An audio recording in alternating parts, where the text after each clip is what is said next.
There's something interesting about graduation season because every May and June, society starts arguing about human behavior. One person sees celebration, another person sees complete and utter embarrassment. One family screaming in the crowd is thinking, "That's my baby." And somebody three rows over clutching their pearls like, "This is at a ceremony." And on this channel, we are going to talk about the deeper psychology behind the things that people think are just moments. Because graduation isn't really about cap and gowns, it's about identity, status, emotion, sacrifice, and positive energy. And once I started paying attention, I noticed something fascinating. HBCUs and the other universities often treat graduation energy very differently. And somehow people keep pretending this is only about manners. No, this is about culture.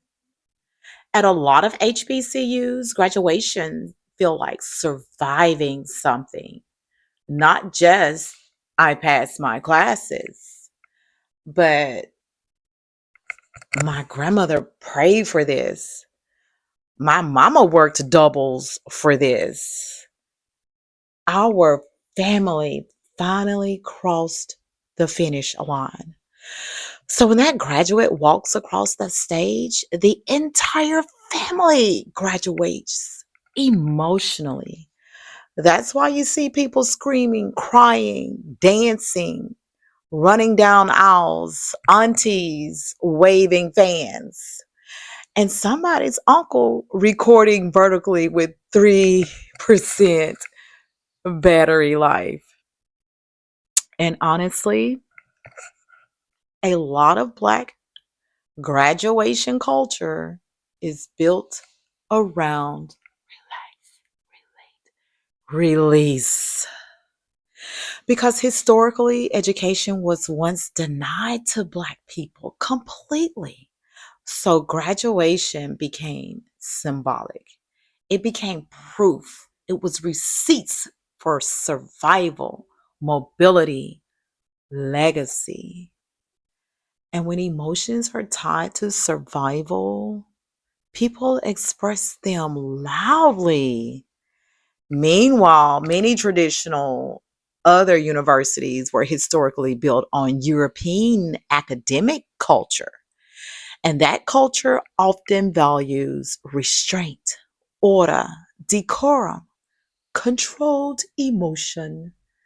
The energy is we honor achievement through formality, not turn this arena into the into the BET Awards. And honestly, this is also why some of the other university graduations feel emotionally dry to certain people. Not necessarily bad, just heavily controlled. Because many traditional other universities were historically built around old European academic traditions. And those traditions, they rewarded discipline, restraint, quiet professionalism, and controlled behavior.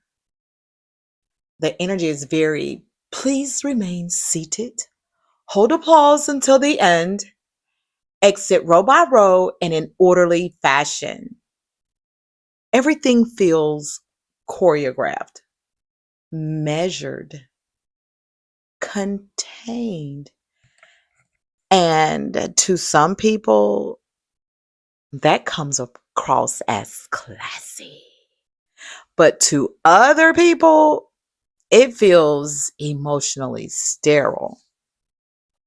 Like everybody is attending a very expensive funeral for student debt. I mean, come on. And honestly, that's why some Black families attend certain other graduations and feel so disconnected from the energy. Because culturally, celebration in many Black communities, it's you have to participate. You don't quietly witness success, okay? You better join in on the success.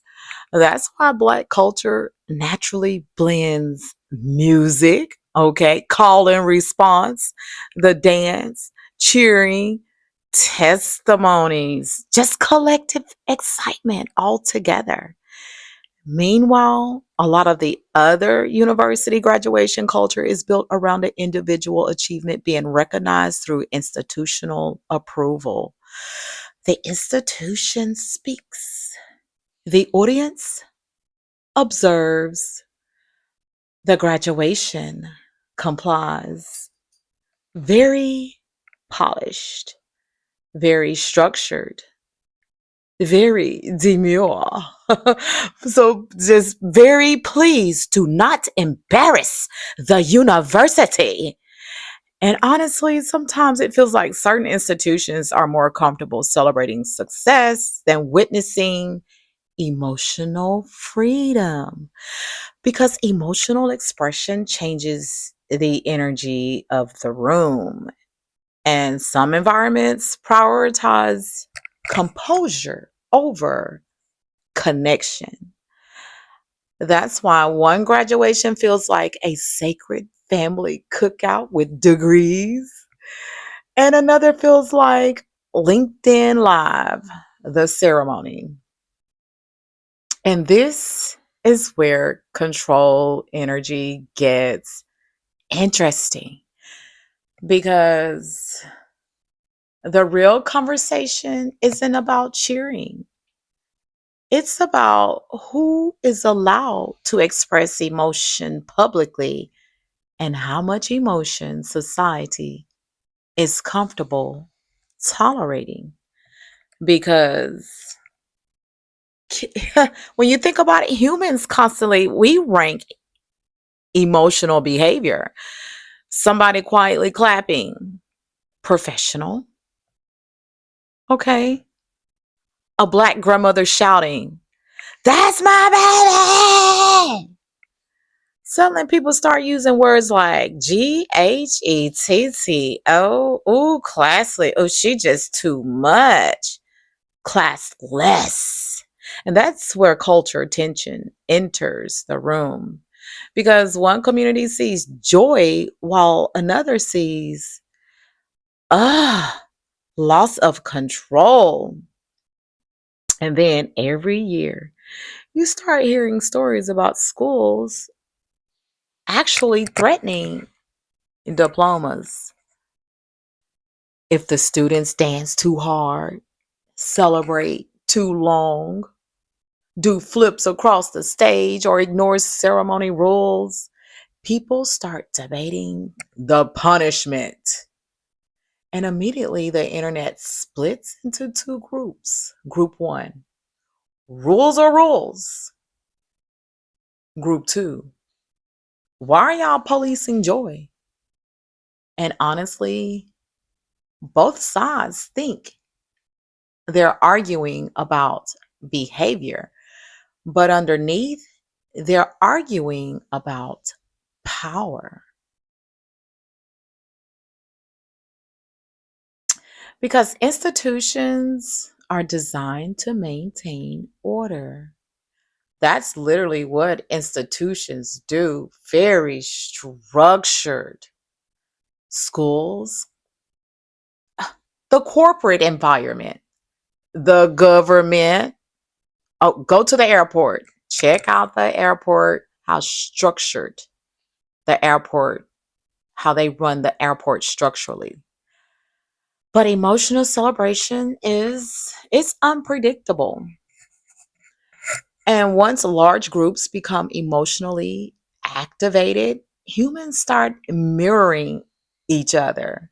One scream becomes 10 screams. One person dancing becomes a section dancing. One auntie crying Auntie turns into crying, which turns into a collective emotional crying revival.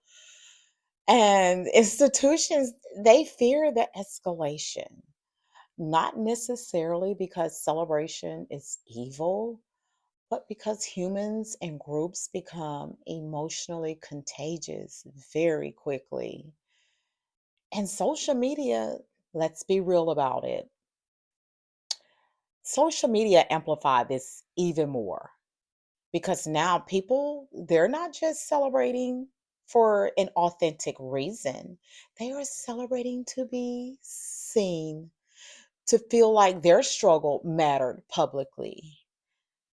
And because graduation is one of the few moments where society pauses and says, you completed something very difficult. And depending on your culture, that acknowledgement gets expressed differently.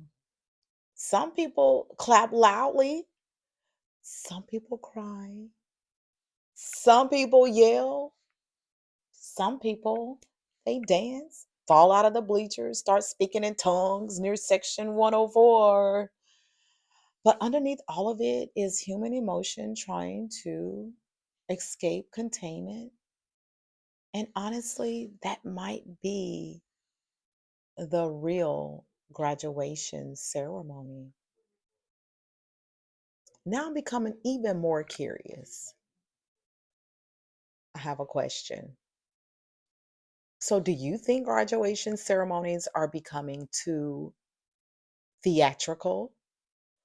Or do you think people are finally expressing emotions they were always told to suppress? And where should the line be? Because some people think celebration is becoming chaos, while others think people are uncomfortable watching certain communities celebrate loudly. And honestly, that conversation is way deeper than graduation. Welcome to Control Energy.